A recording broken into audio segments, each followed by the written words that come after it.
Welcome to the Courier Journals, conversations from the front line of the courier and logistics industry. Hi everyone, welcome back to the Courier Journals. Today we have a very special guest on.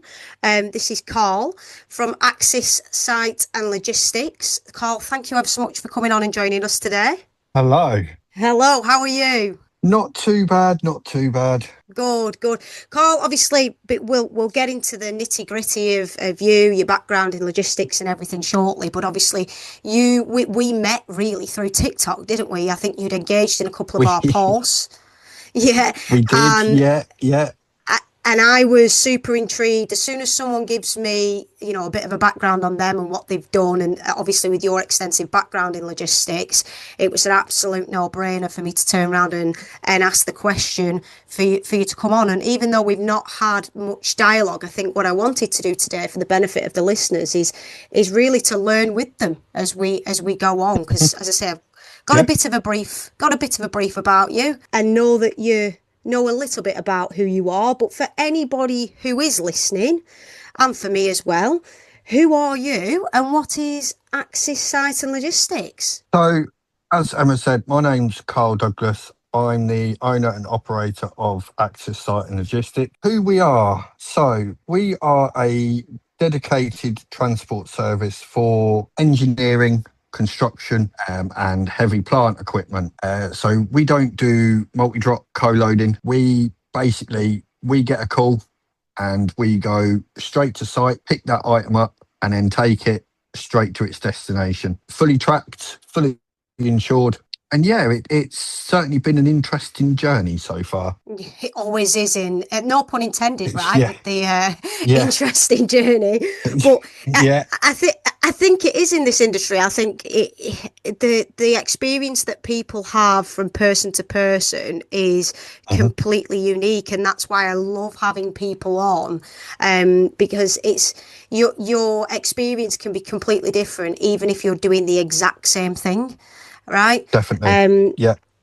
So obviously when we was initially speaking and things like that, you told me your extensive experience in terms of the amount of time you've been in logistics. So you've been around a bit of a fair while. But where did your journey in the industry actually begin? I passed my test back in 2008. I mean, that seems like years and years ago, but it's not really all that far away, is it? I don't think I were far behind you, Karl. I think I were in 2011. So don't worry. Oh, okay. That's not too bad then. I'm quite happy with that. I passed the test. I've always loved anything with 4 wheels, 2 wheels, as long as it's got an engine, makes a noise, or has a steering wheel, handlebars. I've been interested in it. So I thought, what can I do that I can earn from my passion? So I decided to look at van driving on Amazon, and that's basically where I started my career. I was a multi-drop driver for them for 5 or 6 years, I think. And then I went into the office for a little while. That wasn't for me. So then went back out with them on the road. I mean, back then, the multi-drop, I was only doing, probably 100 to 110 stops a day. But as we go on this, Emma, you'll probably find out that I then went back into multi-drop, and that was completely different. But that's where my journey in transport started. I was, how old was I? 18, 19. And I got given the keys to this van and sent it on my way, really. It's crazy that you started in multi-drop, because when I've talked about our experiences on the pod for example, we can't insure any 18 and 19-year-olds on our rental vehicles. So the fact that you actually managed to get into the industry at that age is phenomenal, really. Yeah. So later on, so when I come away from a short time, I've just been very in and out of it. When I then tried to go back into it, I then later found out that give or take 21 was normally the norm back then. So I was very young getting into it. Absolutely, 100%. And you touched a little bit, sort of coming in and out. Hmm. Obviously, we'll go into the extensiveness of that shortly, because there's a big reason, one of the reasons why you did come out of it at one point. Hmm. But Yeah. what other than that particular reason, what was the Hmm. other reasons that you dipped in and out of the industry? Was it pay? Was it the fact that it was, physically demanding? Certainly with multi-drop, right? But what was the reasons? So I'll be straight with you, Emma.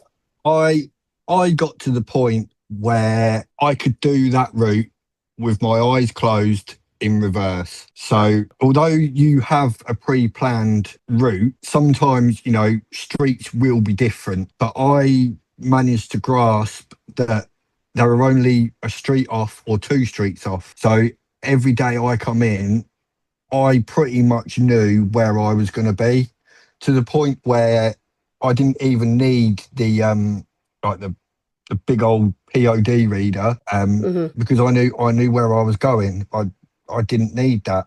So in regards, I got bored of it, Yeah. and it wasn't going anywhere. I suppose I'd fulfilled my fit, really. Hmm. But oh yeah, I want to get out on the road and you know see everywhere, see everyone, do everything. But in harsh reality, it's not like that. I was doing about 160 miles a day, but that's from a little area, perhaps to the next village, then to the next village. So you weren't really seeing anything. You'd hop out your van, you had about a minute to get from your van to the back van to the doorstep, to then be back in your van in a minute. It's not you, Yeah. you can't do it. Unless you run. And Mm. yes, I have tried. You'll go right. So I've got 30 seconds. I'm halfway up, and you'll find yourself talking to yourself, trying to beat that minute or that next stop. You'll think, right, so if I spend 45 seconds here, I can take off 15 seconds. And then before you know it, the job that you were perhaps so passionate about has now just become a job. Yeah. You're absolutely right. I think that with multi-drop, it's such a stressful, pressured environment. And I speak to so many Hmm. people, that'll turn around and they'll say, yeah, I just want to be in the outdoors, or I just want to see Hmm. different places. And I'm like, well, you're in the wrong industry. But I think it's well, not necessarily wrong industry, but certainly the wrong, I guess, division of the industry. Yes. Um, Yeah, because it's partly Amazon's fault, right? And it's partly all these multi-drop partners' faults, that when they're definitely. advertising for Yeah. their vacancies, they're pitching it like it's a thing. They'll Yeah. pitch it where, listen to your music as you're doing your deliveries. You've no chance to Hmm. listen to your music unless No, you're putting your no. headphones in. And even Yeah. then they'll penalise you for that. They'll penalise you for Hmm. wearing your headphones whilst you're en route, because obviously it's protecting the parcels and things like Yeah. that. So you're damned if you do and you're damned if you don't, right? It's And that, it's one yeah, of I them. mean, so the likes of Amazon, DPD, not so much DHL, because they're more business to business more than consumer, from business to consumer. So not so much them, but you have a good read of a DPD advert or an Amazon advert, and you'll go, oh, do you know what? Get paid for 8 hours. I'm on my own. I'm left on my own. I get to do what I want when I want, and that's how they sell it to you. They sell it. It sounds like you're basically this big company owner where you can do pretty much what you want, Yeah. and it's not like that at all. Don't mean to be nitty gritty, but I had to keep a bottle in my van so I could go to the toilet whilst I was still going, because I Yeah, couldn't physically afford to stop.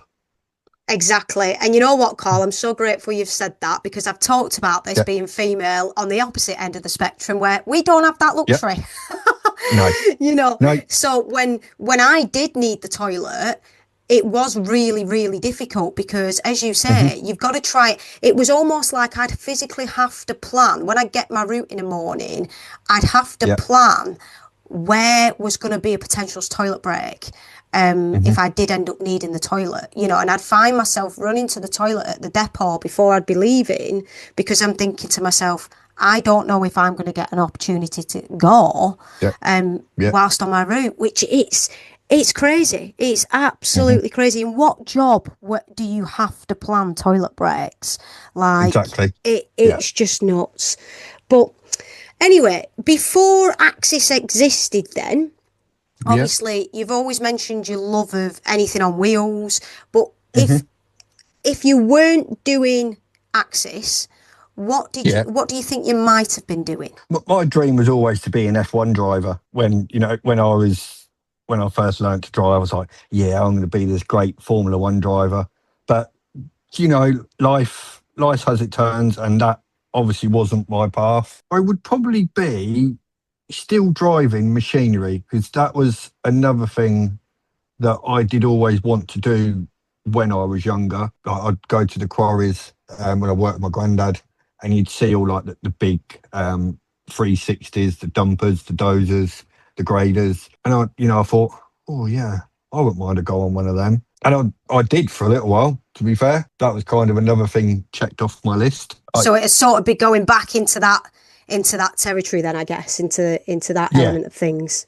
Yeah, yeah, absolutely. And that kind of, I mean, fits, I guess, really well then with who Axis are and what Axis does, right?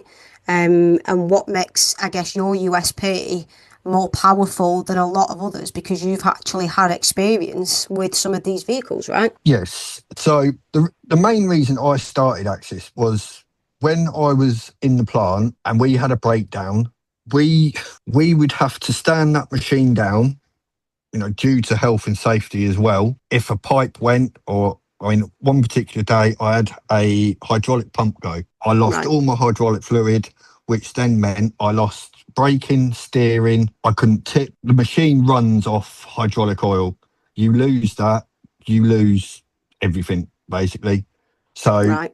when that hydraulic pump went, it dumped all its oil where it was, and the truck was stuck where it was. And I I was under the assumption that someone would be out, they'd repair it, and you'd be back on your way. Now, that's not actually the case. So what happens is your ops manager or your site foreman has to get in contact with either a Cat Finnings engineer or an SMT Volvo engineer, and that gets put through to them, gets put on their system, and if they have the part on the shelf, they can then bring it. They have to first come to site to diagnose that it is that, even though your foreman would have told them, look, it's the hydraulic pump. They have to send a engineer out first to diagnose it, to then go back to the depot to collect the part, to then come back to site. Oh, So wow. on this particular day, I broke down on a Wednesday.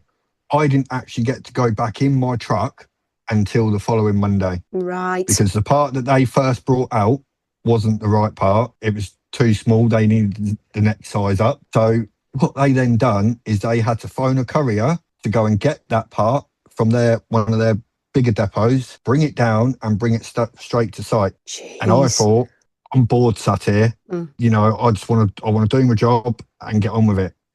So I was sat there and I was waiting and waiting, and I just had this idea. I was like, I wonder if I could do that and offer more of a dedicated service.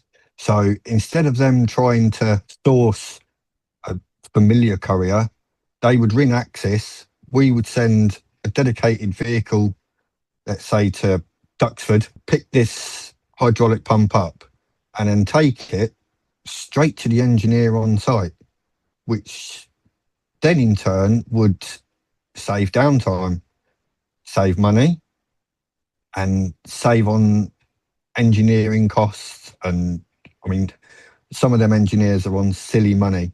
And yes, I, Mm. I understand they don't get paid that money. The company does.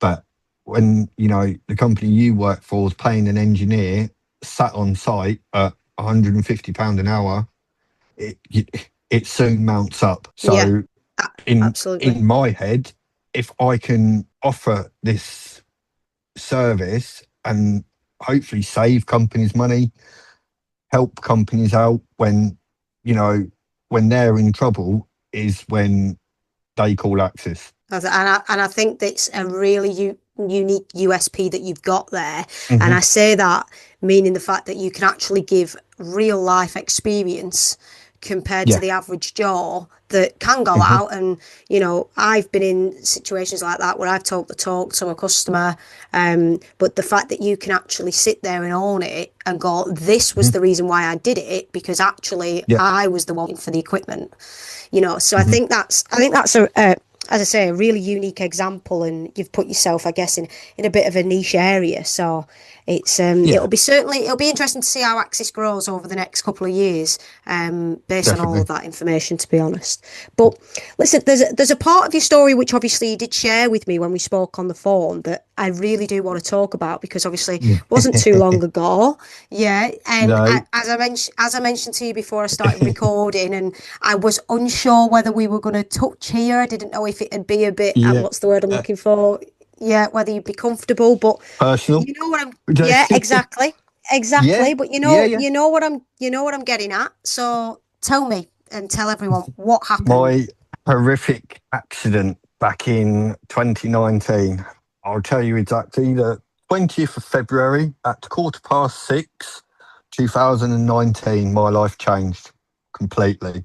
I had gone back into multi drop for DX at the time, and I'd gone in the morning, loaded all my van up. It was just a normal wintry. I think it was a Wednesday, normal cold wintry Wednesday. I'd gone in the depot, loaded my van up, hit the A45, which is in Northamptonshire, which is where I'm originally from. Going along the A45, and there was a Esso garage on my left. I thought, oh, right, go a coffee. So I just pulled in there, went and got my coffee, put two sugars in, and come back, got in the van, and went on my way listening to Radio One, I think, at the time. And then I saw a lorry half a mile up the road, and it was in a lay-by, and I could still see it. I could see it. I could see it. I could see it, and he was still sat there. And then he indicated, so I then indicated to come over, but there was a car right in my blind spot. I couldn't go anywhere, and the flatbed lorry just pulled straight out, and I ploughed into the back of him at 56 mile an hour. Oh Yeah, my goodness. And yeah, look, for the benefit of the audience, how serious was it? yeah. At what point did you obviously realise this wasn't going to be a case of, you know, just a quick recovery, a couple of weeks off your feet and back to normal? Like how serious was this damage that, not only to your vehicle, but to you yourself? I got airlifted to Coventry Hospital, which I don't remember. The next actual thing I remember is waking up in resus with a load of like nurses, doctors all round me, tubes coming out of me. And I remember saying to this one doctor, "What's just happened? Where am I?" He's like, "You've been in a serious accident. You're in Coventry Hospital." And I remember saying to the doctor, "I can't feel my legs. Where are my legs gone? I can't feel my legs. Can someone give me my legs?" I couldn't feel them. They were there, Mm. um, but I couldn't feel them. And then I don't know if they had put me to sleep. I then woke up the following Wednesday in intensive care. I Oh had like my God. a big metal frame basically holding my leg together. And I woke up and I saw it, and I cried. I cried like a baby because And I just, I didn't know. I was so like confused and like, going on? And I tried to move my toes. I couldn't move my toes. I couldn't move my legs. And there was this like frame holding my leg together. And the consultant come round and said to me, "We thought you were dead on arrival. oh We my had God. anticipated for you to be dead on arrival." Wow. He said, "You are so lucky to be here." I can't even imagine the level of fear when Hmm. you're laid in a hospital bed and you can see Hmm. obviously that frame on your legs, and as you're Hmm. trying to move your toes and you can't feel it. Yeah. I just can't even imagine the level of overwhelming fear that that must have given you. And Like like it, the other scary thing was, I was brought up around Northamptonshire, so I knew Northamptonshire Hospital and Kettering General Hospital. So when I found out I was in Coventry, which I'd never really stepped foot in, I'd driven through it, but I'd never actually stepped foot into Coventry, and now I'm here all on my own. Like, there's no one here. So when I got rushed in, because my mum's originally from Suffolk, she lives in Haverhill. So I was still in Northamptonshire. So by the time she had actually found out, it had gone past 48 hours before she even knew what had happened to her son. oh And my God. to then get to Coventry, I think she got to me over the weekend. She was she was devastated because it took them so long. Because by the time they had cleared the van and actually found out who I was, and to then try and contact my mum, it was like 48 hours. And then by the time she'd actually got up to the hospital, it was probably 3 days. That's and the fear she must have. That's just awful, isn't it? God grief! I just Yeah, couldn't imagine not knowing that a loved yeah. one has suffered that kind of serious incident and not knowing for. I feel like you'd. There's a part of me that would think I'd feel guilty, even though it's not. Hmm. Even though it's not your fault, you'd feel guilty at the fact that oh, I've just been carrying on living my life whilst my son's Yeah, lying in a yeah. hospital bed. And yeah, and that's basically it. So we moved to Northamptonshire. Mum got a new job, and I was quite within my rights to stay in Northamptonshire. I was old enough. I had a job, had money, so I was able to stay. So Mum said to me, "Do you want to come or do you want to stay?" And I thought, being a young lad, having all my mates around, and like, "Oh, do you know what? I'll just stay here." And I did. So she moved to where her job was in Haverhill, and I stayed there. And yeah, we talked. We perhaps didn't talk as much as when we were all living together. But at this particular point, we hadn't spoke for a good few weeks. Not even like how are you? 'Cause both lives. She was working, I was working, and where you say to yourself, "Do you know what? I'm going to ring Mum later. I'll FaceTime or I'll ring her." And then you don't, and then before you know it, it turns into days, turns into weeks, turns into months. You've just kind of completely lost contact. So Yeah, at this point, I didn't know what to do. I know I wanted my mum, but I hadn't spoke to her so long. So it's like, well, I can't just ring her now and say, yeah, Mum, I'm in Coventry Hospital. I'm in a bad way." I hadn't spoke to her. So to then go and ring her to say that to her, it was devastating. I can imagine. I Mm. can imagine, and especially obviously with the level of well the seriousness of it. Because if I'm not Hmm. mistaken, right, you eventually had to learn to walk again. That's right, isn't it?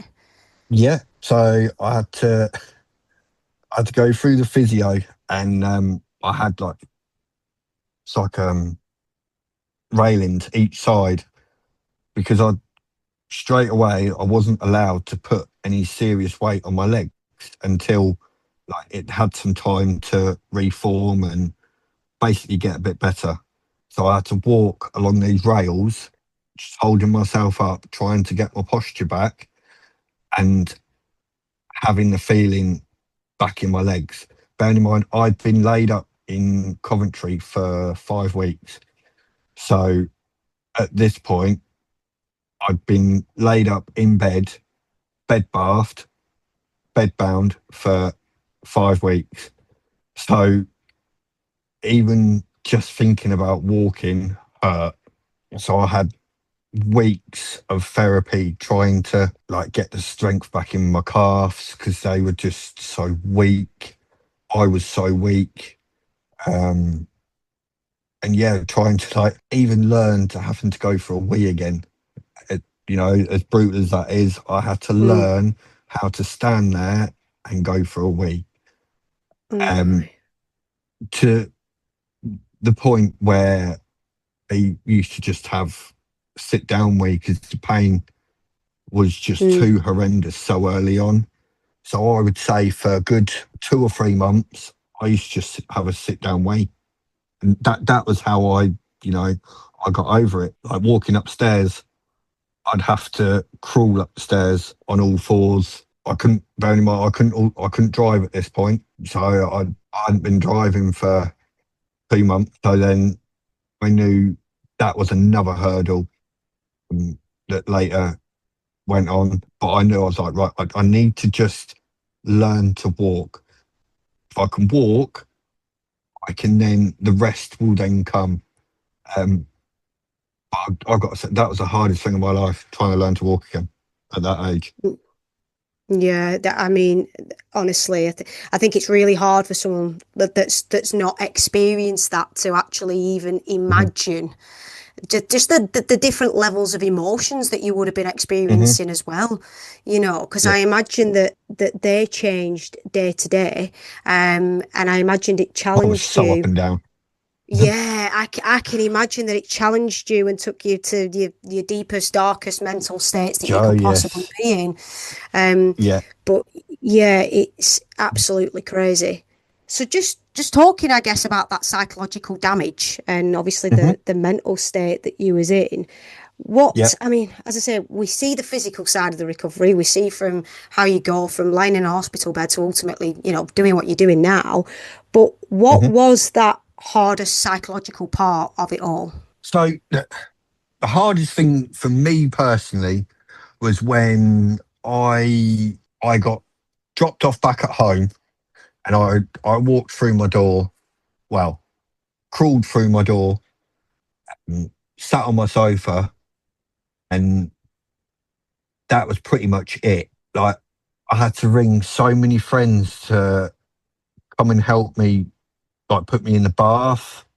And now, just going off that quickly, what I forgot to say, Emma, is at that point I had a girlfriend, and she didn't believe that I'd had the accident. So it actually finished with me when I had come out of intensive care and managed to get my phone back off the police. She had then finished with me because she didn't Oh, believe that I'd actually had an accident. oh So my. that just to like clear that bit up. So then I got brought back home, crawled through my front door, crawled to my sofa, and I broke down because I realised that even making a cup of tea would be a struggle. Getting in the bath would be a struggle. Luckily, I did have some good friends around me at the time. It was hard because having to get your friends to lift you into the bath and help wash you because you physically cannot do it. You try, but you physically cannot get the strength to wash yourself. You're embarrassed in the beginning, Yeah. and then you tend to not ignore it, but you then start to accept it and go, right, this is me now. Um, no one knows how long it's going to take. It could take 6 weeks. It could take 6 months. It could take 6 years. It, no one knows. Well, I guess just interrupting you there, Carl, was Yeah, there a point where you did think, oh my God, I'm never going to walk again? Was yeah, there a point? Yeah. several. Yeah, Oh and God. that was say that was one of my lowest points because we're all born with legs. Some are have disabilities, and I take my hat off to them because I've gone from a young lad in his teens that could do anything to then have that snatched away from you in a heartbeat is one of the worst things that could ever happen to anyone. And I wouldn't ever, ever wish it upon my worst enemy. And people out there that have gone through it, whether they're an army veteran or they've had some kind of disability, I do know your pain, and I wouldn't wish it upon anyone. To being able to go from walking out your front door, going for a walk, going for a run, going for a jog, whatever you want to do with your two legs, to then not be able to do that, it it hits hard. It hurts. Yeah. So what, I guess, going the opposite end of the spectrum. So there was Hmm. obviously elements of your life where you thought, "Oh my God, I'm never going to walk again." What was that Hmm. sort of, was there a particular moment where you thought, "I am going to get my life back. I am going to be able to walk again. I am going to get through this." Was there a defining sort of moment or time, or was it just a case of you gradually reached that point? I think I got to the point where I'd had enough of just feeling so vulnerable, so weak, so overpowered by everything else, not being able to do anything myself. I I tried to just keep telling myself it's pain, it will go, it will go, I will do it, I will do it, no matter what, I'm gonna do it. And I got to the point where I stood up on my own for the first time, and it hurt like hell. But I stood there for a few moments, just stood on the spot with no crutches, no like rails or anything. I just stood there, and it it hurt. And then after 5, 10 minutes, I don't know if it kind of went like numb, but I then couldn't feel anything. So right, okay, it's kind of like a bearable pain. I could still kind of like feel, oh yeah, it's like a bit sore, but it was like, I wonder if I can just lift this foot. So I just tried it. And as soon as I tried it, it was like I was pain free. And that then gave me the go ahead to like, yeah, we can do this. Just keep at it. And then, yeah, just little by little, I would just do little bit. And if I felt confident enough or strong enough, I'd perhaps go to the next level. I never overdone it, because if I overdone it, there was a chance I could damage more things, which wasn't on the agenda at all. And I feel like this is a bit of a silly question, but are you a different person now than what you were before the accident? Hmm. And Yeah, very. what sort of changed then? What do you think that the call before the accident would make of who you are now and what you're doing now? He would probably say that I'm a little bit more brutal now and a bit more risky. I kind of feel we come into this world, we live our life, and we're taken out of this world. So while we're here, you need to take every opportunity you can to make yourself happy, you know, make sure your family are okay, your children, your husband, your wife, your auntie, your nan. Um, just enjoy it, because you have no idea on what is literally going to happen tomorrow. I went into work that day thinking I'm in for an early day. I'll be home by 3:30, and I didn't make it home at night. So, you know, we're here to live life. The Carl back then was probably not a nervous chap, but he was very sensible. You know, he just wanted to get up, go work, come home. That that was his life. He'd perhaps go out with his mates at the weekend, and that was it, really. The Carl now is basically the Carl that has started Access Site Logistics. The Carl back then, he wouldn't have done this. He wouldn't have done any of it. In a way, it's probably made me a bit stronger now. Yeah, absolutely. And I love that, you know, it's interesting, isn't it? Because we're flipping it back to the industry, obviously, you've Hmm. recovered. You're now running Axis Site and Logistics that, I mean, essentially your accident came, something so life-threatening, something so dangerous Hmm. came from working in logistics.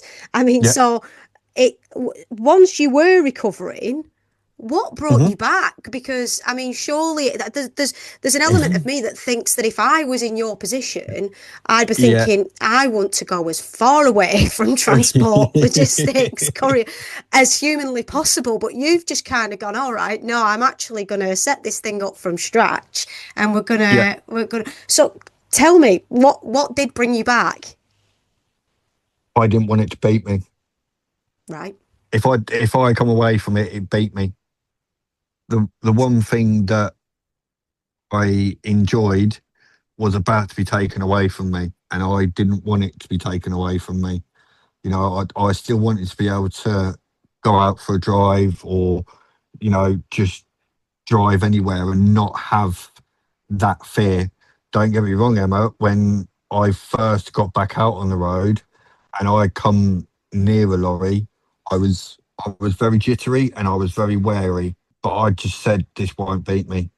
I cannot let the accident define me and beat me to the point where I don't enjoy my passion anymore. And that's fair enough. So, with that said, then was it always the plan, or did it scare you a little bit at first? Did you think of looking into something new, or has it come along Oh gradually yeah, through your recovery? Yeah, yeah. yeah, I mean, when I was at my darkest, I didn't want to go anywhere near a vehicle.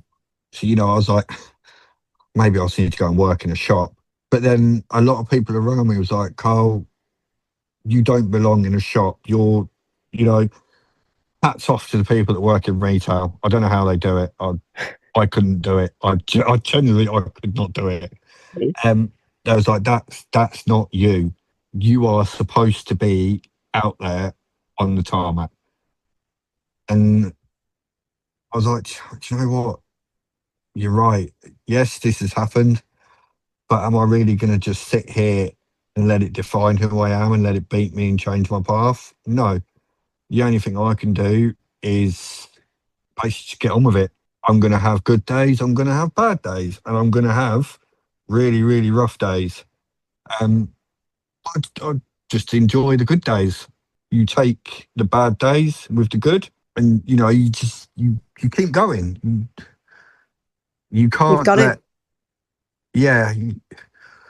To me, I couldn't let something little like that. Although it's probably not little to someone on the outside, but to me, it was like I can't let this little mishap like define the rest of my life to the point where I don't want to step anywhere near a vehicle in case something happens.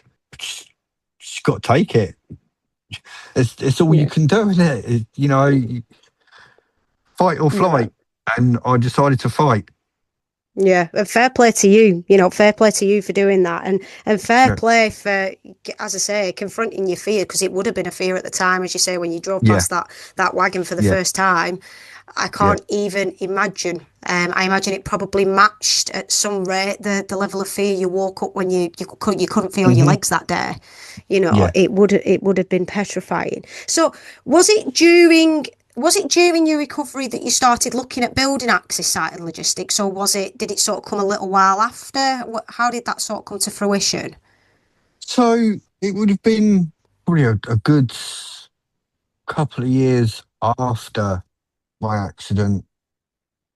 I've always wanted to have my own business.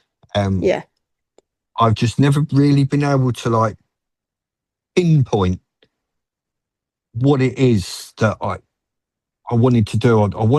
I knew I wanted something different and something that would help people.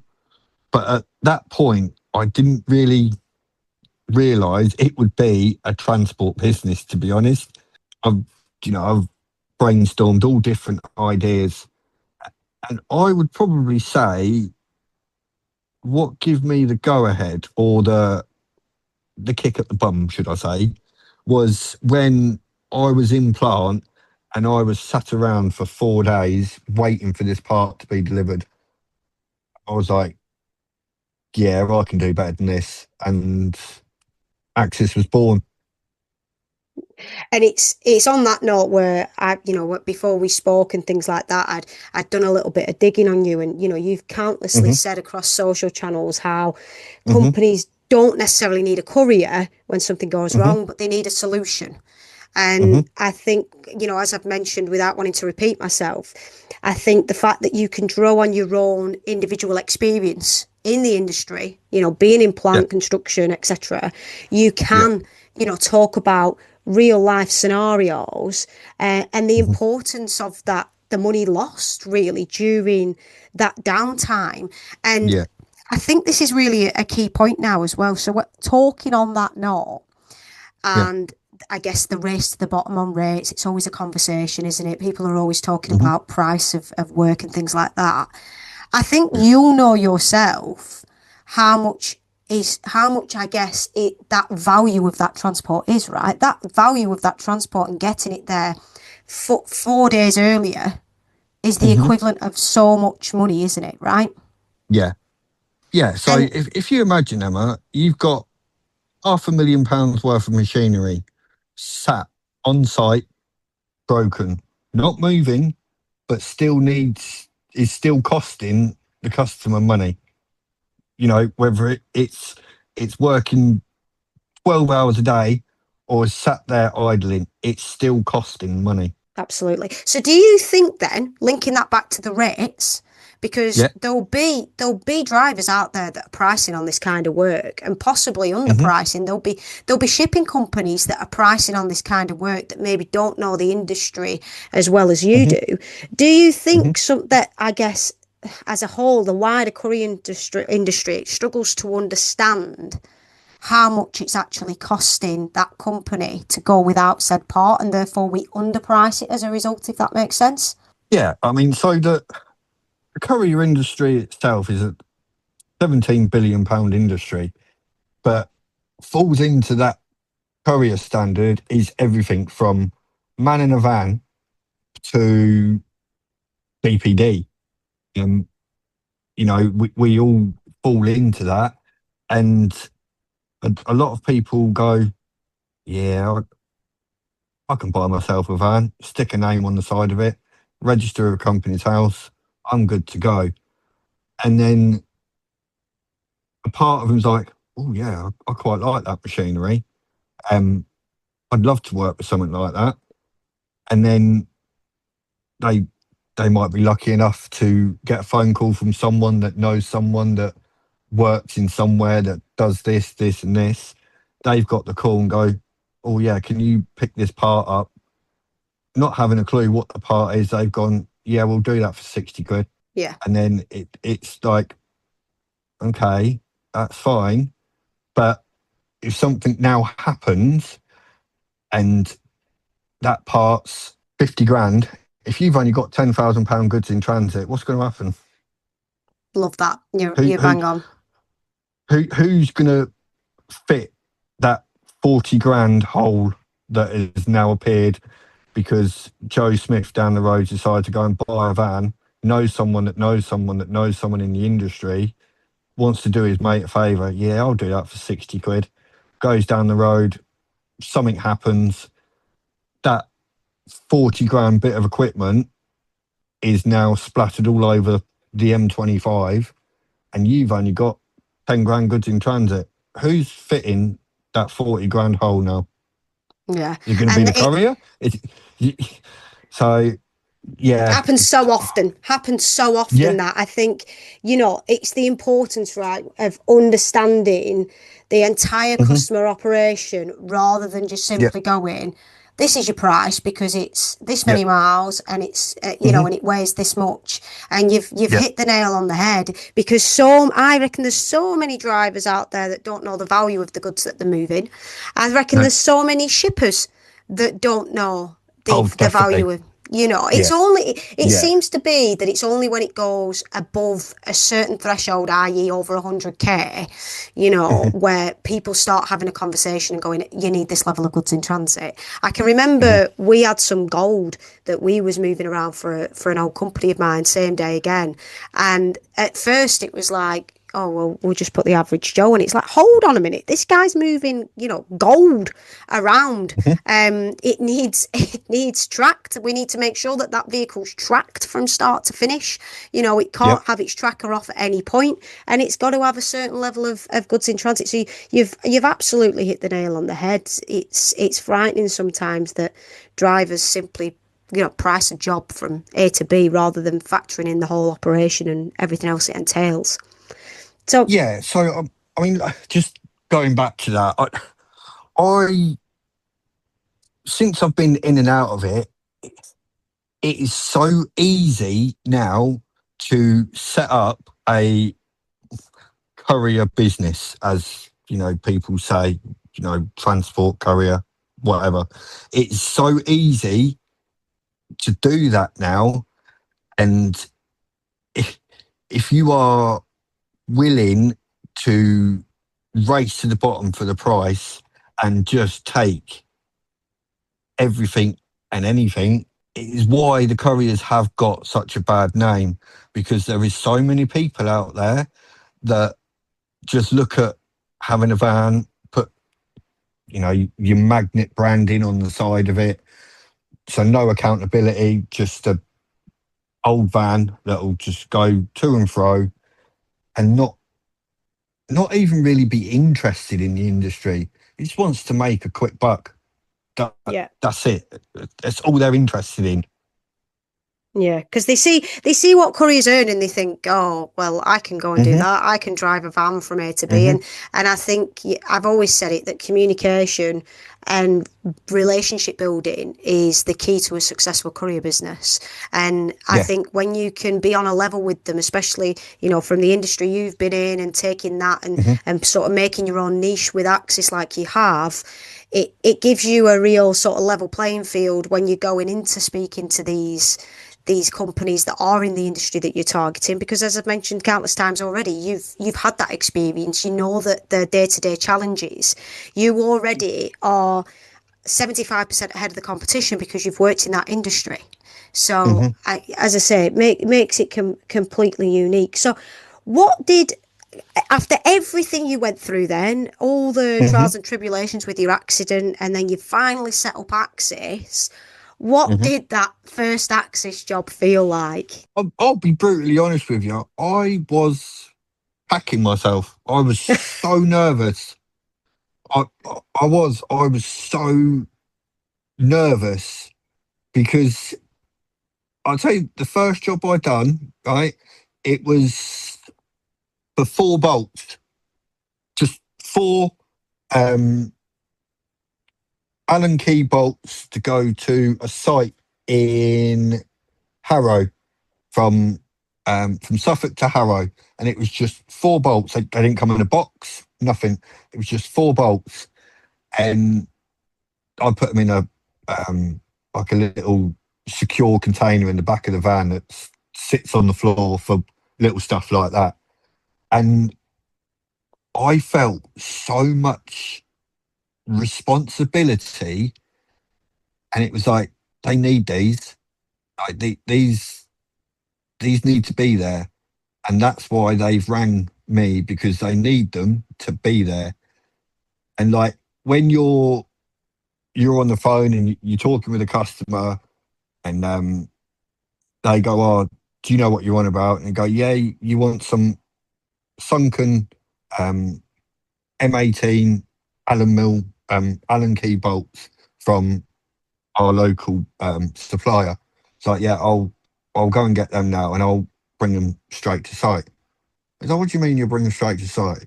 Like, "Well, I'll go and get them, and I'll give you the tracking information so you can track where we are. And we'll be with you at such and such."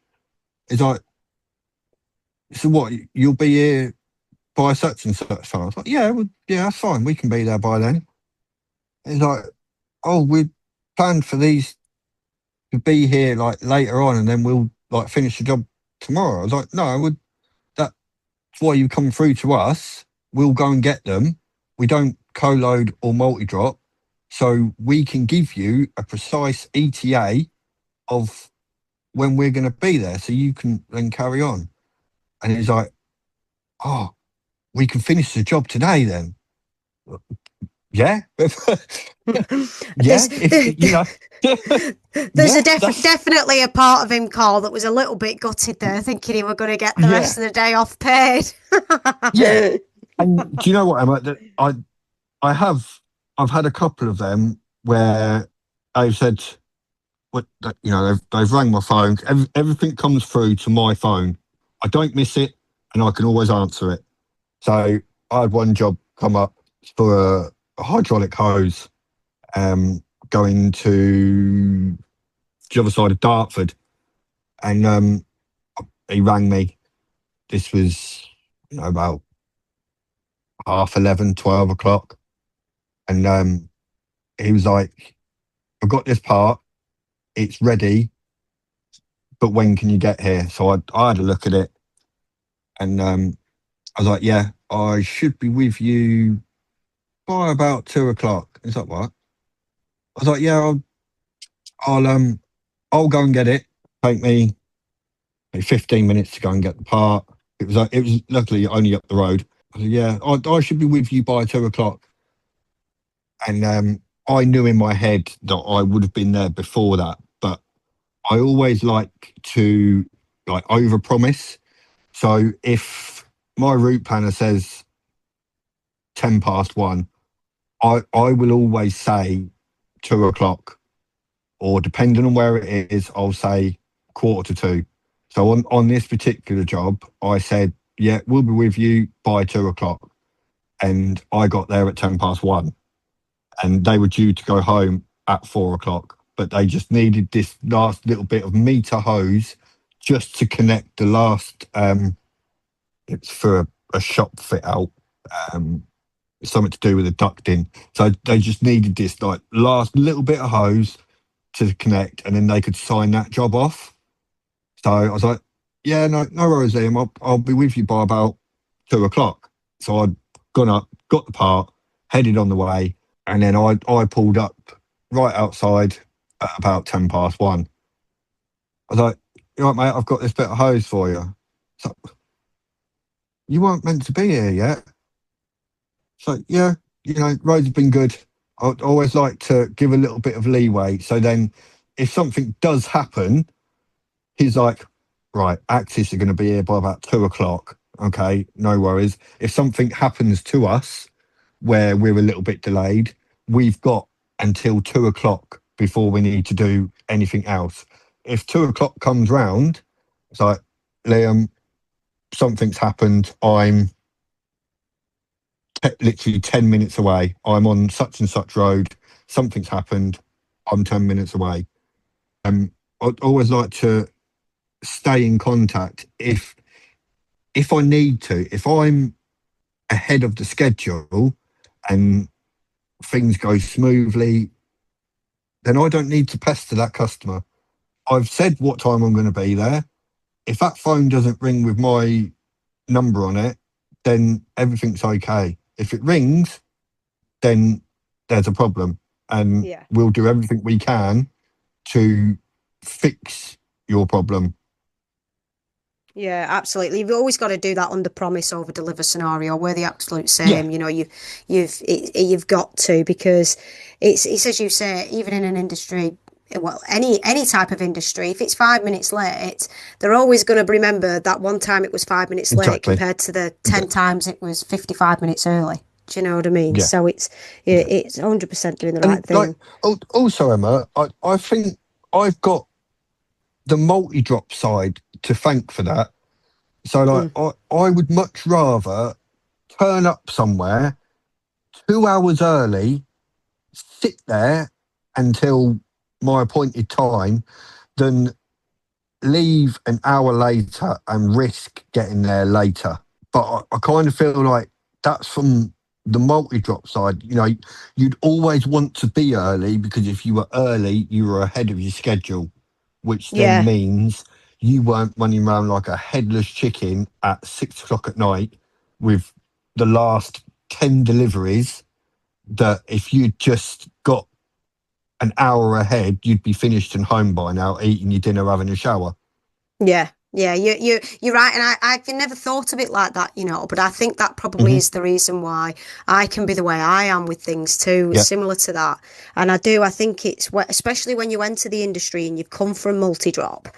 I think Hmm. you can have a different mentality towards same day, because let's be honest, a lot of people get into same day thinking, as we've just mentioned, easy money. I'm going from A to Yeah. B, happy days. Yeah. There's no urgency. There's yeah, it's, as you say, a quick book, really. Yeah. So on that note, then I'm sure Yeah. you probably knew when you entered the industry that it wasn't a quick book. But what has been Mhm. the biggest reality check since becoming a business owner in the industry? Costs, costs, Yeah, insurances, everything down to Zoom, Emma. Everything somewhere along the line as a business owner has a cost and a consequence. yeah, Um, to you know, running your own vehicles where you have to pay for the insurances. Um, that's just your basic insurance. If you then, like we've got, I've just upped our goods in transit to 500,000. Um, just I didn't need to. It was more for my peace of mind. hmm With us starting to get more valuable customers on board, I want to be able to say that we have 500,000 goods in transit and 10 million public liability. Um, we're not here to stress you out. We're here to solve your problem. So we don't want you worrying that your 150 grand chamber is going to fall off down the M25 and you're going to have to foot the bill for it. That's what we've got insurances for. And that's why we spend the money on it that we do. yeah.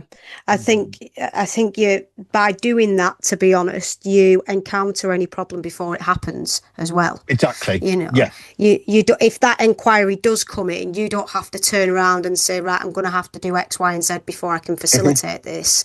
You Yeah. can be one of very few companies that can just turn around and go, yeah, sure, no problem, I'll get that Yeah. sorted for you. Yeah. Which again puts you in a niche itself. So I know that you do in terms of your sales approach. You do quite a lot of old school networking, obviously getting out, meeting people, attending events, knocking on doors, which is a lot different to the sort of what is no longer what is now traditional. Your sort of cold email and your LinkedIn messages. So Yeah. Yeah. how's that sort of worked out for you? Because you must be getting some sort of success from that old school approach, right? Or else you wouldn't continuing to do it. I think it gives a face to the name, because we are still such a new company. I want people to see face to face, good old fashioned handshake on who they're dealing with. So if any problems occur, they know full well who's going to be dealing with it. And no matter the problem, we will deal with it. So if I can get in front of someone and say, yes, I'm the owner operator of Access Site and Logistics. If you have any problems, you will come through straight to me. And it just kind of like to hope it gives them that little bit of peace of mind that they're not just dealing with another man in a van, which, to be honest, Emma, there is so many man in a van out there. Yeah. Yeah. There's But so many. I love that you've said that though, because obviously I don't work for a mammoth of a company by any stretch of the imagination. We're a fairly Hmm. decent sized company, but because of my background working for these huge same day companies, Yeah. I've always said that from a sales element, I kind of want to do exactly what you're doing, which is I put myself as the general manager in front of Hmm. these, instead of a business development manager or instead of your head of Hmm. sales, I go as the general manager who ultimately I'm your last point of call in terms of an escalation. And I put Hmm. myself in front of them and I sell them our service and I do exactly what you're doing, even though, as I say, we run a mass amount of routes across the country for multi-drop, and then we have a six-figure same-day department. But I still turn around and Yeah. want to give them that small business element that you can give them, because you will Hmm. naturally care more Yeah. than any of your big hitters in the industry, right? You're naturally Hmm. going to care more because Axis is your baby. And I think Yes. for the bigger companies, it's really difficult and not really heard of. And as I say, we aren't one of them big companies, but I'm trying to give them the same approach as a small company would, to turn around Yeah. and go, you can knock on my door anytime. Yeah. And I think for you to do that, it's more believable. They're going to believe far more to you that they can knock on your door or ring your phone up more than they Hmm. probably could, a director at Speedy Freight or a director at Yeah. City Sprint. You know, they're Hmm. going to believe that they can contact you before any of them, which, Yeah, and like with your likes of City Sprint, um, you'll get pulled from pillar to post. Where if you have a problem, whether that be the van's half an hour away, but he's stuck in traffic, so that could then become 45 minutes away. But at that point, I ring you and say, look, the van, as you can see on the tracker, it's stuck in traffic. We will still be ahead of our schedule because I've already give you that early time slot. It's only 1:15. So we've got technically until 2 o'clock and we're still on time. So you can ring me or I'll ring you and say, look, it's 1:15. We're 45 minutes away. We will be with you at 2 o'clock yeah, instead of it's being, that little bit earlier. We'll be on yeah. time. Yeah, it's such a big difference, such a big difference. So just back on the theme of sales still, when I mean Yeah. I've encountered it myself so many times. We go out, don't we? We meet these potential new customers that we're trying to sell to, and the first thing they say is we've already got courier companies we use. What's your response to them? Not a problem at all. We're not here to replace your current provider. We're here when you have a time critical movement. By all means, use your current supplier, um, but you ring us when you want that certain item on site quickly. We're here to solve your problems, not give you problems. You can use your current supplier for the general haulage side, and then just give us a trial on a more time critical movement. If you're happy, then hopefully start to build a long working relationship with you.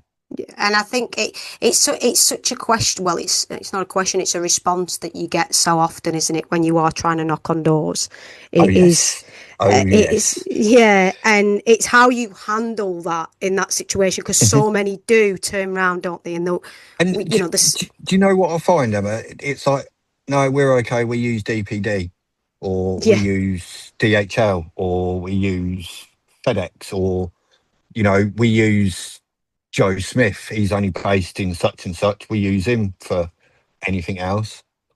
Okay. Yeah, by all means, you can use um, DPD for your general haulage. But what do you do if a machine's down or a engineering site needs a part? What who deals with all that? Oh, um, we don't really have anyone for that. Okay, so when you next have a production machine that's down and you need a part, give us a ring and we'll send a van out and we'll be with you the same day. Oh, what about insurance? Yeah, we have 500,000 goods in transit and 10 million public liability. oh, well, Joe Smith just has a LDV Luton van. You've got magnets on the side of it, is it? You know, you try and have like a bit of a chat with them. You get them to feed you the information, basically. So, oh yeah, we use Joe Smith. Oh yeah, he's been going long, has he? Uh, Not too long. I mean, his van's a bit old and rickety, but he does the job. Okay, well, yeah, if that works for you. But what Axis do is we solve your problems.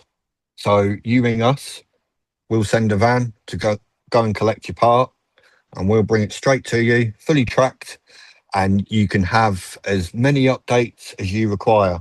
You can have an email update, you can have a phone call from me, and you'll have full tracking information on where that vehicle is.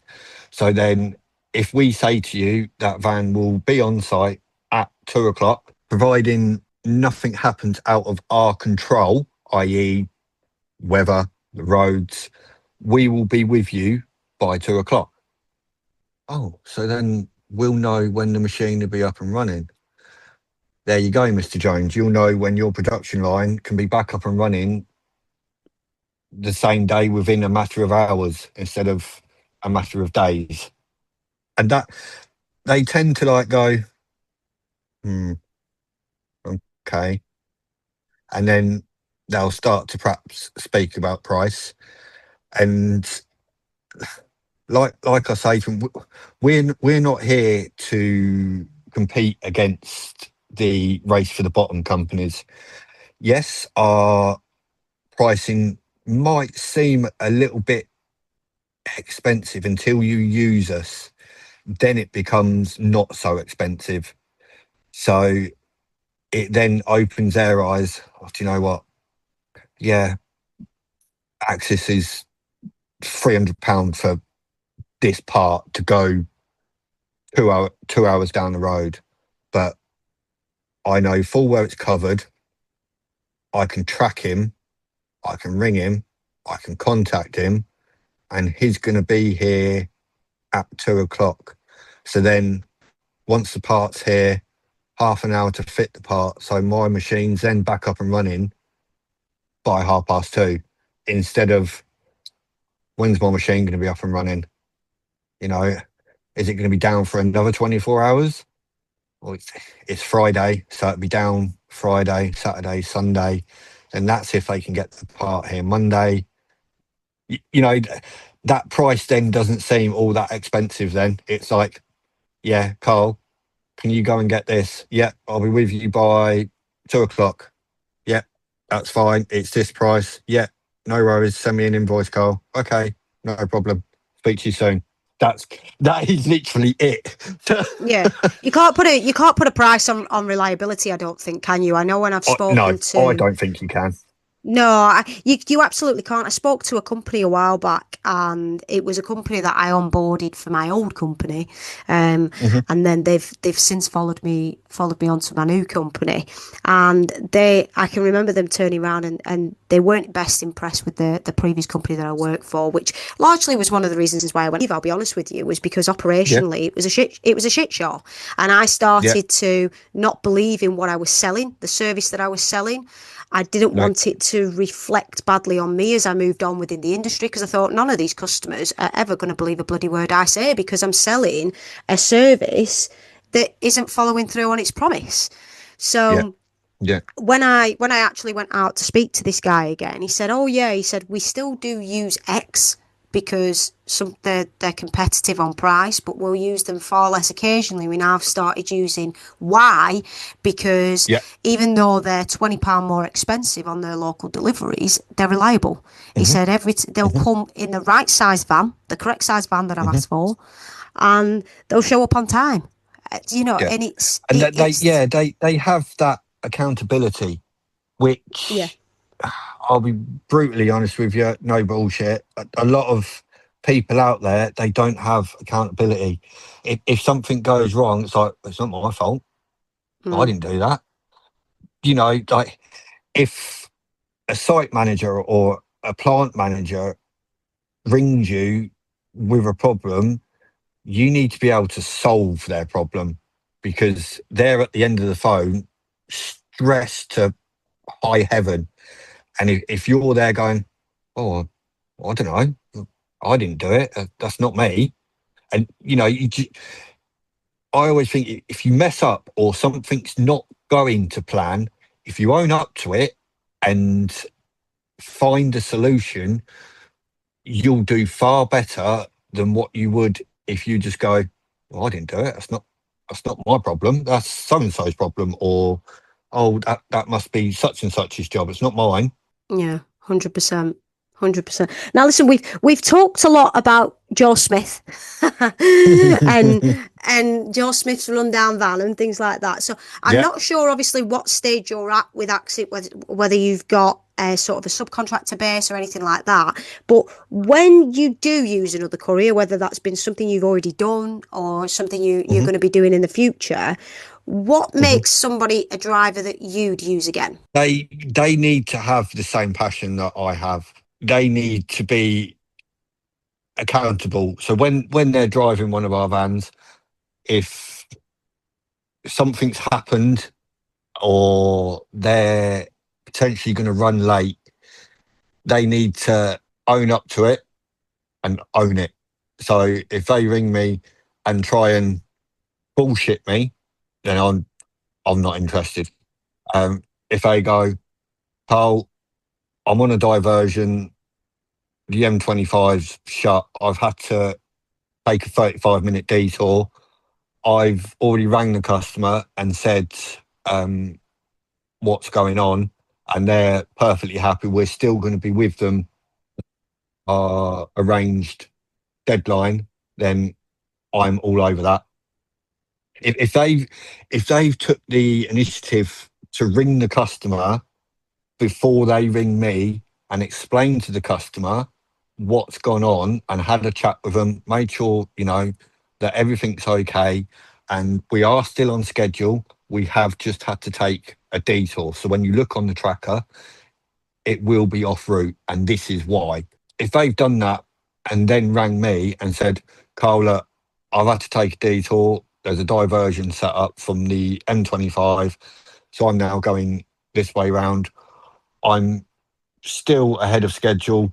I won't be there at 1:45. I will probably be there about 5 to 2. So it's still within ETA. It's still within deadline. That's fine. I'm all over that all day long. But if you ring me and say, "Oh, Carl, there's a diversion. What do I do?" Oh, if you rang the customer, oh no, not yet. I thought you would have done that. Even just saying that has got my back up. It's like, well, you're in the van and you're on the way to the customer. You have the customer's details. Ring the customer and explain to them what's going on. Then ring me. Don't just ring me and say, "Oh yeah, there's a diversion. What do I do?" Yeah. So It's about being you, proactive, isn't it, rather than exactly, reactive? yeah, Yeah. exactly. Yeah. We have see, obviously in some instances for us, I'll be honest, if the courier's doing a delivery for us and it's for a large firm and i.e. it's not got a delivery point of contact, that's probably hmm where I'd need them to inform me. I'd always want them to inform me. I think, as you say, hmm they've got to inform the delivery point first, and that's one of my hmm pet peeves because I don't expect you, because I'm never going to give the couriers, obviously, the people that we speak to, the people that we make the Yeah, bookings with, but I'll always try and make sure that there's a delivery point of there's a contact. yeah, Yeah. yeah. And it grinds my gears when drivers will ring me, and it's always the first question I'll ask as well is, have you informed the delivery point that you're not going to hmm be there at the time that you're originally going to be there for? And when hmm they do turn around and say no, I'm like, well, why not? Why are Like, why? Why are you ringing me? It's if Yeah, like ring me second. Absolutely, Yeah, ring me because I do need to know. But your first point of call is going to be them because that impacts their entire day. You know, yeah, it's the same when you get a delivery, right? If I'm getting a delivery from Every or I'm getting a delivery from Amazon and I get a time every. of the day, yeah, exactly. Yeah, But you get a time, don't you? You get a time yeah, slot. You're going to receive your parcel between 10:30 and 11:30, and that might be something that I needed because I've ordered it next yeah, day. It might be hmm, something I need desperately that following day. So I might make sure I'm purposely here between yeah, 10:30 and 11:30. Now, you're not going to get that service, are you, off Every to turn around and say, actually, Emma, we're not going to be there between 10:30, 11:30. We're running behind by X amount of time. But you yeah. don't pay that price for every service. You pay No, pittance. With yes, what we do and the industry we're in, they're paying a hmm, premium bloody fee. So exactly. make make that phone call and tell Yeah, them. You know, yeah. it's And beggars belief. that's yeah, that's the thing, Emma. Like, I'm we're definitely not one of these courier companies where we're pence per mile. We Nah, we don't run like that. Um, we're we're around 160 to 185, and then it goes up to 210 to 250, depending on time critical. But my customer is paying for that service. They are paying for us to be proactive and to let them know of any problem, no matter what. So as a driver in a company vehicle, they, like you say, they will have a form of contact. It might not necessarily be my contact because that's my contact. That's who I'm dealing with. But in regards to relaying information to, you can contact such and such, and he is like the right hand man of the site manager. So he's as good as the contact, but he's not being bombarded with that driver ringing him saying, blah, blah, blah, I'm going to be 5 minutes above my ETA time, but I'll still be with you on time. They're paying for a premium service, and that's what we want to give them. The likes of Every. I mean, my missus had a Every delivery scheduled yesterday, and it wasn't far off the time you just said, actually, but it got here at 6:30 at night. It was due here, I think, like 9:30, between 9:30 and 10:30. Luckily, it wasn't something she really needed. It was for one of the kids' birthdays, but she had kind of stayed in because she didn't want the kids to see it beforehand. So she's like, "Oh, right, so 9:30 to 10:30. So I'll just stay in here, and then I can quickly run it upstairs and then carry on with my day." And then when it got here at like 6:30, luckily the kids were in bed, so it wasn't a massive issue. But like, do you know what I mean? So it was Impacts your actually whole booked day. for, yeah, yeah. You know, And because you're waiting. exactly. And that is why everyone else pay tuppence, whereas the likes of us that charge that little bit more, we're not charging it because we think we're the best. We're charging it to show you that we are a premium service that gets the job done, has accountability, and is solving a problem that you have come to us with. Yeah. That's it. You've rung us because you're in shit and you need bailing out. That's where we come in. You ring us, we go and get whatever part it is that you need. It could be a hydraulic ram stuck up in Scotland, the main Finnings depot. Fine. We'll send a van up, he'll go and get it, and he'll come straight back down. Um, and like a lot of the long distance ones, they're they are a little bit, although the price is expensive, they're not worried about that. They're like, it's more, "Oh, will you be back today?" So like, we'll get a call, we'll get a job coming 5, 6 o'clock in the morning. It's 6.5 hours up to Scotland. So yeah, we'll get there for 12:30. And what I'll do is I'll kind of run through it with them so they know exactly and can kind of plan their engineer around that van turning up on their site. So like, yeah, we'll get to Finnings for 12:30. Is the part ready? Yeah, it's sat on their shelf. Right, okay. So what, 10, 15 minutes to be loaded, 1:45, back down. Yeah, we'll be with you by end of play today. Oh, really? Yeah, we'll be with you by end of play. Um, that's fine. The engineer's on site anyway, so he'll just stay there. Right? Okay. Yeah, we'll be with you by the end of play, so you can fit the RAM, and then that machine is then fixed, ready for the next day. So like the driver will come in, and he's pretty much good to go. The driver of the machine is completely unaware of what's gone on in the background, i.e., getting that part to site. But that the engineer then knows, right? So Karl at Axis is going to be here for about half 4, 4:45-ish. It's literally, I'm ready for it to be fitted. It's going to take me 45 minutes to fit. Yeah, I'll still be on at home. I'll still be at home for 6:30. Dinner in the oven, shower, job done, sorted. So and like we can either send the tracking information to the engineer or our port of contact. We tend to try and send it to the engineer because the engineer is the one that's generally on site. So it's generally him that we want to try and like keep happy. And like, yeah, we'll be with you by 5:00. Yeah, that's fine. No worries. I'm booked all day anyway. It'll take 45 minutes to fit it. And, they're home by normal time anyway, without everything that's gone on in the background that we've solved. He just wants to know that he's going to get home, see his wife, have some dinner and go to bed.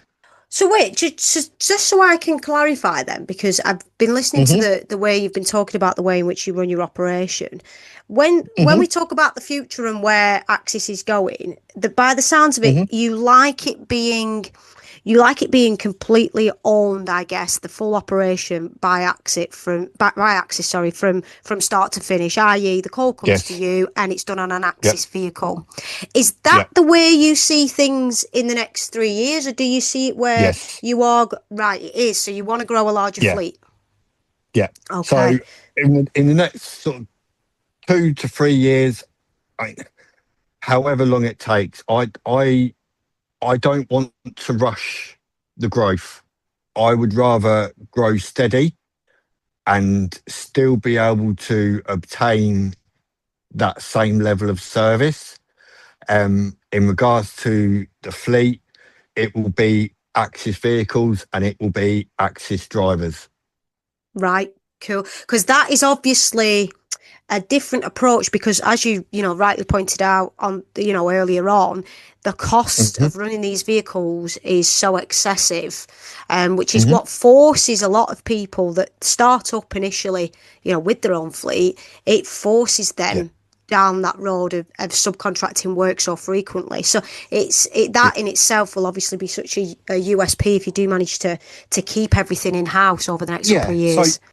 any profit that we do make, we put straight back into the business. We put it into a pot, and that pot will then be used at a later date to secure vehicles, secure employees.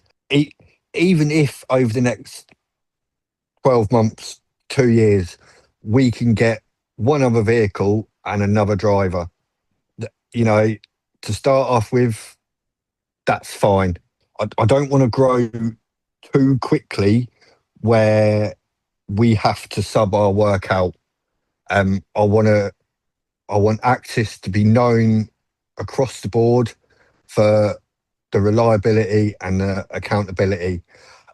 Price, it doesn't really come into it. And if I take someone on, I want them to have that same accountability that I have. So if, like you say, if they're running late, they ring the customer first. Think of me last.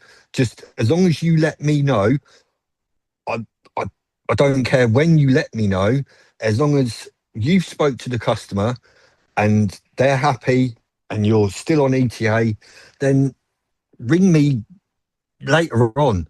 But I want to get to the point where if I have a decent enough driver, I'll have complete faith that he will make the decision without me having to prod him to make that decision.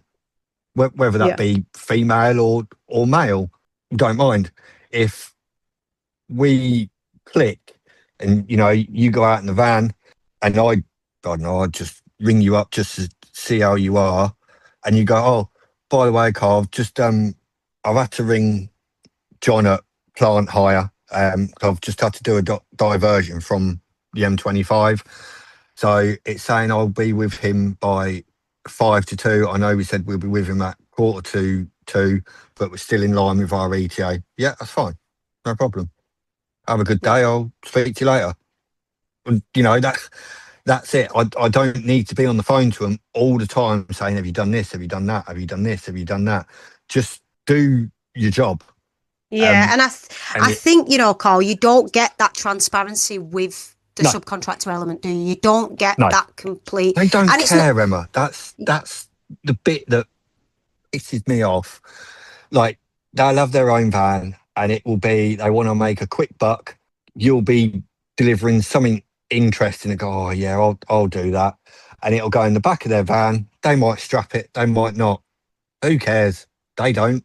Well, it's not their customer, is it? I think that's the No. thing, and I think that's where shippers get frustrated because we sub the work out to them, and not, meant to be on trusted platforms, and Yeah. sometimes you don't even get a picture of what's been loaded. It's just a Nope. case of sometimes you don't even get told they've been loaded. I've still got bookings on CX that are from Thursday last week where the customer that I not the customer, the driver that I subbed it to has still got Yeah. it marked as on-site delivery. I've had no Yeah. pod. All I No. had was a phone call from cause I think it was actually a shipper that was doing this job for us. I had a phone call from them to say that there was some handballing involved, and I said, well, there should be a team at site that can literally take it off. You shouldn't need to do any handballing. I haven't heard from them again, and as I say, the booking's still sat as being that the driver's still on site. What, 4 days later? But the But thing is, so Emma, it'll soon be on to you if you don't pay him.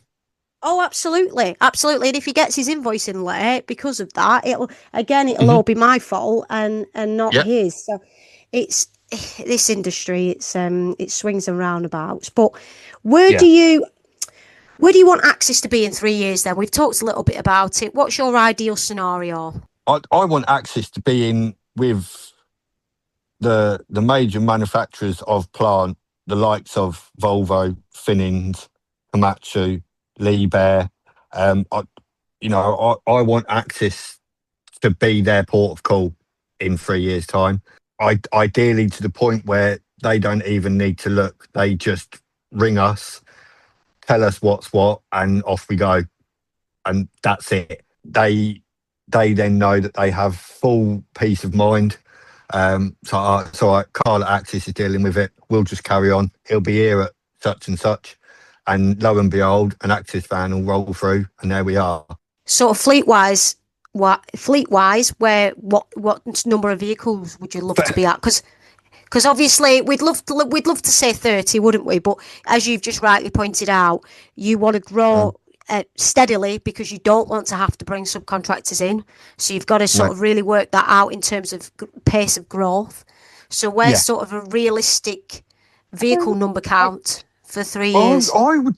I would be quite happy with 5 vans in three Cool. years. That's a nice figure. I mean, yeah. So we we are also quite lucky because we've got a partnership with a company called KMR Group. A good friend of my wife's brother. He does a lot of earthwork, so like dozers, diggers, dumpers, everything. And when he found out what I was doing, he was all over it. He was like, Carl, I'm so glad, and I wish you every success because we need you. This industry needs you because everything is run on such a tight schedule and a tight deadline. We need to be able to ring someone, explain to them so they can go and get it and bring it straight to site. It was like, whatever you need from us, you have. So he's now give us access to his low loader, his flatbed, and his step frame. All he requires of me is that I give him 2 to 3 hours notice, just so he can give an accurate destination on where his driver is. And in regards to the load, as long as I give him the full details of what it is that he's picking up, he then handles the transport. With that, because he's such a close friend to the family, and I guess when he said, "Do you know what, Carl? This is what this industry needs," it gave me that boost to like go, "Oh, do you know what? Like what Kyle at KML does is exactly what we want to get into." So for him to say something like that, it meant a lot. It's like, do you know what? I've just got to keep going at it. Yeah. And he said, if we can use you, we'll use you, especially for like their GPS for the dozers. He said we have had such a faff trying to get these picked up because they're on hire, a lot of them. We've had such a faff with other couriers like collecting them and like dropping them off, or they've damaged them. We're talking some expensive GPS equipment here, and trying to find or trust a courier that's going to come and get it and know full well that he's going straight back to the depot. He's not going to a hub. He's not going to another job. He's not co-loading from anyone else. He's going straight from my site all the way to where it needs to be. I Yeah. couldn't ask for better for that. And Trust is the most difficult thing in this industry, exactly. isn't it? Yeah. It's absolutely right. But listen, because I've taken up so much of your day as it is, but thank you for joining We've me. gone well off on a tangent here, Emma. We have. But listen, one thing I've not done with any of my guests before, Carl, is done a bit of a quick fire. And okay. I want to do it with you because obviously I know you've been in the industry for a while. So I've got my stopwatch next to me and I'm going to put it on a timer for 1 minute. Right? Okay. Quick fire questions. Here we go. Yeah. Sprinter or transit? Transit. Motorway or A roads? A road. Early starts or night runs? Night runs.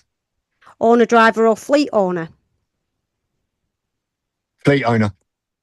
WhatsApp or phone call? Phone call. Best service station? Oh. Cambridge services. Ooh. Worst motorway in Britain? M25. One courier industry phrase you never want to hear again? Can you just drop this off? It's only up the road. And finally, describe Axis Site and Logistics in 3 words. Dedicated, reliable, problem solver. Bang on 1 minute. Would you look at that? Would you look at that? I mean, we'll give you problem solver. We'll give you problem solver as 1 word. We'll let you off. Oh, thanks. But Carl, no, thank you ever so much for coming on this afternoon. It's been a I know pleasure. I've taken up a lot of your time, but I hope that your story is a lot different to anyone else's, especially with everything that you've been through, and a little bit. I'm not going to lie, kind of motivating for me to listen to as well. It puts life into perspective. Especially when you talk about the situation with your mum at the time and things like that. It really you just never know what's around the corner. No pun intended. So, yeah. So, thank you, Cot. Thank you enough, and Been a pleasure. I'm sure our paths will cross again. But before you do go, Yeah. do give out, because I know you have got a bit of a Twitter following. Gosh, I'm talking back in the day now, aren't I? I know you have got a bit of a TikTok following. So, do you want to just reveal all your Yes. handles for everyone before we log off today? Yeah, so we're on TikTok, Access Site and Logistics. We are on LinkedIn. Carl Douglas is my personal profile. You can follow our business page, Access Site and Logistics, and our Instagram page is Access Site and Logistics Limited. Give us a follow. If you have any questions, by all means, phone's on, drop us an email. I'll answer any questions that anyone might have. There you go, guys. Thanks, Carl, again for joining us, and hopefully, I'll see everyone on the next episode.